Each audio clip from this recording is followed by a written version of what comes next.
Zombies, in a majority of cases, are not as big of a threat as we let on. As they stand, their generic threat level is a pretty mediocre one if you're thinking of baseline zombies, in all of their general archetypes and characteristics. Slow, mostly frail, easy to trick and predict, dim-witted, simple to avoid, and, while troublesome, easy to kill. Unless we are talking overpowered, undying, fast-moving, highly infectious, or most likely any of these listed here.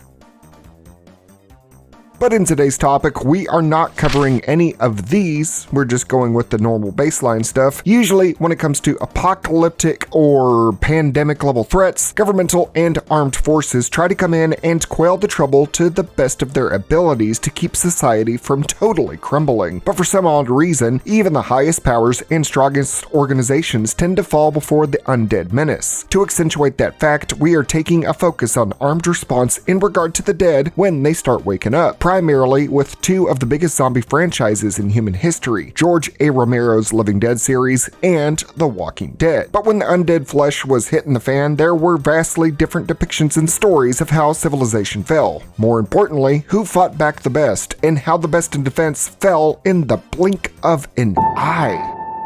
Armed response to wide-scale threat is pretty crucial. It's the fine line between keeping the peace and total chaotic societal destruction. What we usually fall to usually boils down to local authorities, armed forces like militaries, and in some places, well-armed militias. But does one predicate the other in terms of what's more effective or strong for the onset of a zombie pandemic? From experience in both, well, let's just say beyond riders just making it happen, who is better between two organized groups of living humans? Well, let's get into the deets, as today we are discussing who is stronger in a zombie apocalypse, the US military or redneck militias. Walking Dead versus Romero's Dead. Trying to decide what's better between these two factions is up in the air, but deciding between great deals on games is easier than ever thanks to today's sponsor, Aniba, a gaming marketplace home to over 40,000 digital products across all gaming platforms from PC to PlayStation to Xbox to even Nintendo. Get discounts on digital game keys, gift cards, in-game currencies, and software. Save the big bucks at competitive pricing to play on whatever you like. Ever wanted to try a game but it was way too expensive? They have games under $10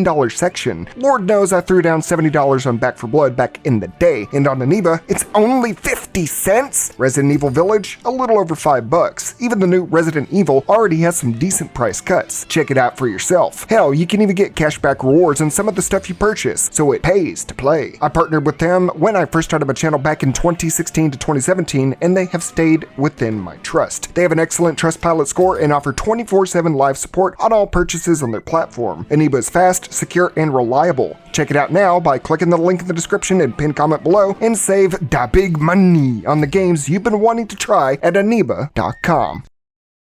Let's start with the more recent series of The Walking Dead. Rick Grimes was comatose during the beginning of the Walker pandemic, so he saw none of what happened, and seeing remnants of a defeated and wiped out military in every branch made for an ominous setting, emulating Jim's awakening in London to see an empty world in 28 days later. It works narratively to get to the point of a zombie-ridden world, to give both a what the hell happened experience for both the main character and the audience being thrust into this narrative. It works for 28 days for how fast and furious it is. It worked for season 1 of The Walking Dead when they didn't know if the miniseries at the time would continue on to a franchise that overstayed its welcome close to a decade ago. But when a closed experience based on a comic series had to be expanded on, the whole idea of a crumbled infrastructure, well, crumbled. Something like The Walking Dead's universe explaining its response to the dead doesn't have the most stable ground to get from point A, society and the armed forces protecting it still standing, to point B, everything being gone. The time span of Rick's unconscious anime time skip was attempted to be filled in by the spin-off series Fear the Walking Dead, setting up the world building of this universe and explaining what and how all of this happened. Forget the general public and some fuck-ass lame characters we won't remember or care about. What about the real important lore behind intelligence agencies and armed forces, organizations with the intent and mission of determining and neutralizing threats against us, defending our land, and getting it all done. When the undead numbers were spreading like a wildfire due to the wildfire virus, the United States declared martial law and federalized the National Guard. The combined effort would desperately try and evacuate any civilians they could to designated safe zones in what was known as Operation Cobalt. The War of Living and Dead would show the dead would always have growing numbers while the living would continue to shrink. Dwindling food, water, shelter, and more meant more death from inside safe areas that would result in more attacks and more infections. So the military's hostile takeover would see to executing tons of civilians in these safe zones to prevent more reanimation. These actions would be ultimately why it all came crashing down, creating a second American Civil War between the National Guard and U.S. military, as well as some civilians that took the mantle of backing the National Guard. While this incident is isolated to Pennsylvania, it's more than likely this was the case for a majority of the country and possibly the world. Factions of living fighting higher powers and each other just to survive while everyone struggles to figure out how to slow the spread of the walkers across the land and just try to live. It ultimately boiled down to just creating pockets of communities creating their own hierarchies, structures, and systems to function, sustain, and even war with others over resources and bask in the true lawlessness of the post-apocalyptic wasteland. Zombies, walkers, weren't the real reason. It was just people killing each other. Because if there is one narrative The Walking Dead loves to deliver to you, it is that we are the Walking Dead. But it still does not fully explain the complete dissolution of all the military, albeit scattered groups here and there. It just feels like one big joke from the writing and the storytelling just to be like, damn, fine, here's some kind of reasoning to why nobody around, as to why there's no army guys, navy, air force, or any of that, just except militias and shit. Hell, one of the remnants of the military we do see easily gets wiped out in the blink of an eye by the governor's ambush. It seems to be the case for just about every single instance of a post-apocalyptic zombie-ridden world where the army just failed to fight against them and now just don't think about it. Here's some leftover weapons, tanks, and other things. Talking about how it spread, how it wiped us out, and overruns and overran all of our offenses and defenses we had just so we could speedrun to the zombie scenario. Similar instances can be stated for zombie scenarios such as Dead Rising, Dead Island 2, and other threats of slow-moving dead where we just see the aftermath and not really a, oh wow, the dead were able to take out soldiers like that. Let's not even mention Army of the Dead. I know the list earlier that we just scrolled on by said to not mention it, but come on, that paratrooper scene and them saying they lost control of Vegas, no damn wonder you did. You went straight into death's mouth. But dating back to the origin of the zombie medium, how is the military response and basically general-wide public pushback of the dead? With Romero's original world of the living dead, things felt a bit more grounded and genuine in the wide-scale reaction to these ghoulish figures. People slowly realizing the reality of the situation through broadcast news and heading out to deal with it all in different ways, some more than others. But it's mostly how we see people in conjunction with armed efforts banding together. Several scenes show rural citizens and military fighting the zombies effectively. Cities with their high populations and close quarters are essentially death traps because of all the people that are dying left and right and making more for the undead army and their numbers. It is out in the countryside we see these militias of people taking out infected and the dead alike. Properly armed, moving across the land searching for ghouls, having snack breaks, and cutting the rug. Like people are enjoying what is supposed to be impending worldwide ruin. Police, well-armed militias, army dudes, regular people, all ready to take on anything while drinking beers and popping some Zeds, showing more cooperation than deterioration of societal structures. Even in the tail end of the original Night of the Living Dead, do we see the same shit, being consistent with this showing police and civilians rounding up the dead and coordinating efforts to make sure the pandemic will not explode, outside the racial implications of Ben's death, combing for threats, discerning the cause of the undead, and going from there. All while people would act themselves. Genuinely, that is how it would be. Not acting like characters, but genuine flesh and blood people that the zombies are trying to eat. Sure, in some areas, people wouldn't be able to handle seeing their loved ones reanimated as cannibalistic monsters. We see it with the black woman and her lover in the apartment raid at the beginning of the Dawn of the Dead 1977 film. This will be a big reason a large influx of dead will flood the streets, especially in densely populated areas like cities. But I believe if Romero's universe didn't just Walking Dead itself with its clearly displayed, well-made response in its people and all of the civilians out there, then we would see things play out completely differently. The story has to happen because, of course, as time passes, we just get a half-assed response of, oh, the dead just ended up winning anyways, despite us showing that we were doing pretty good by the time Day of the Dead occurs, and especially with 2005's Land of the Dead. Shaun of the Dead, despite it being a passionate parody to Romero's works, gave a realistic interpretation of a continued universe where people didn't just fold the second the stiffs became mobile. Hell, if the British Army can get boots on the ground and mow down the dead to quell the outbreak, surely the US can in spades. Which loops me back around to the main subject of this video, redneck militias or US militaries. Which would be better or work out better between Walking Dead and Romero in this kind of video in a zombie apocalypse? To be honest, it seems like in just about every single zombie outbreak there is some truth to the asinine conclusions that these universes have to get to in order to have a zombie-filled post-apocalyptic world. We always have to skim past a lot of it just because we want the story to be centered around this. Deploying troops where they are allocated, individual morals and responsibilities in soldiers and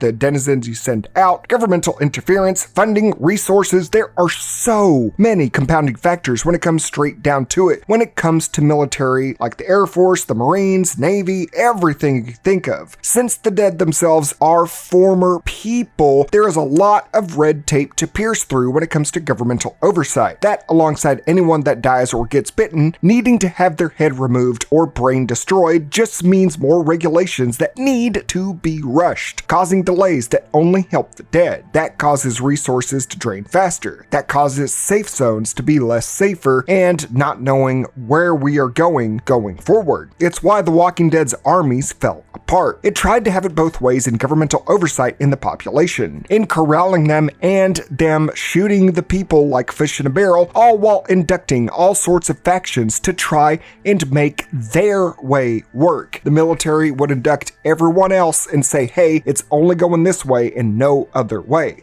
despite not knowing what way they wanted to go, just rushing into everything while answers were easily explained purely through physical observation. You can see how the dead work after just existing in the world for a week or two. Hence why the Civil War happened in The Walking Dead between the US military and the National Guard. People aren't just drones of organizations though. Defectors and independent groups with weapons will operate on a pretty free scale, especially when something like martial law kicks in. It helps when you don't have Uncle Sam breathing down your neck to fight the dead. It's why we get a pretty free interpretation of how people would actually be and how we can come to the conclusion that regular people could easily outdo the military. That is a tall order to say, but keep this in mind, especially in terms of the civilian groups of Romero's universe versus the military of The Walking Dead. Despite the military in both universes eventually being dissolved and being scattered into individual factions without restriction, ending up surviving longer and more well. When you're not in the military, you have less of a target on your back and you are flocking to less noticeable areas because the compounds for a lot of these designated areas for militaries are pretty well lit and pretty easy to find. Outside the mall, that's where the dead congregate because that's what happens in Dawn of the Dead. Since the group flock to an underground military base in Day of the Dead and in The Walking Dead, you see more well-established communities from remnants of regular people, while ex-military seem to be all but wiped out. It's just regular people while the ex-military are all gone. It's all a matter of holding their ground for backup, awaiting orders, and more with military groups. Hell, in both series and many more zombie-related stories, when those orders come in, it becomes divisive where war happens amongst the living, where the true monsters are between us and not them. Whereas operating under a more free pretense allows for a less restricted carrying out of one's own and others' survival. It's why at first rednecks were drinking with cops and soldiers as they killed them some zombies zombies in Dawn of the Dead 1977. It is freedom, and as time passes, strained organized efforts allow less freedom to combat a very real threat that becomes easier to figure out to defeat in small pockets and more cluttered and obscured through federal oversight. It's all about that red tape. So yes, with all this being said, I'd have to say that Romero redneck militias outclass Walking Dead militaries just for that sense. Now don't get me wrong, the morality of these people that survive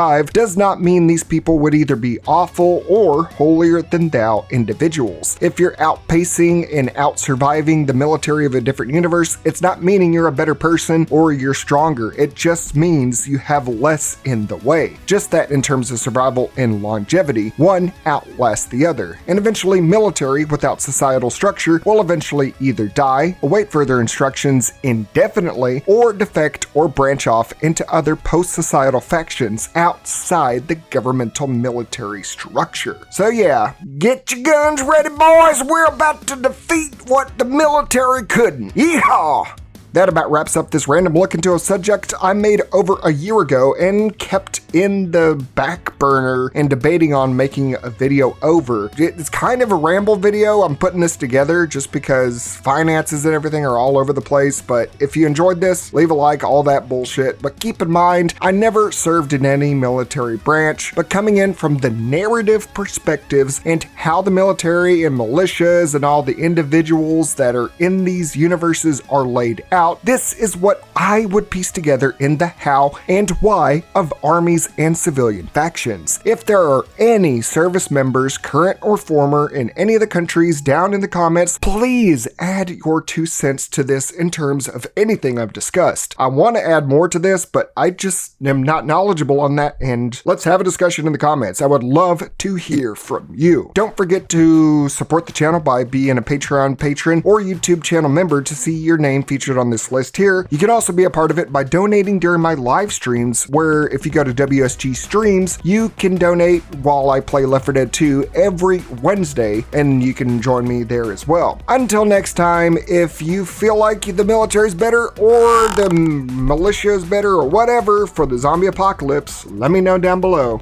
And until next time, I'm Zach Kaz, aka Wow Such Gaming. Never forget to stay happy, stay healthy, stay safe, and most importantly, stay wow.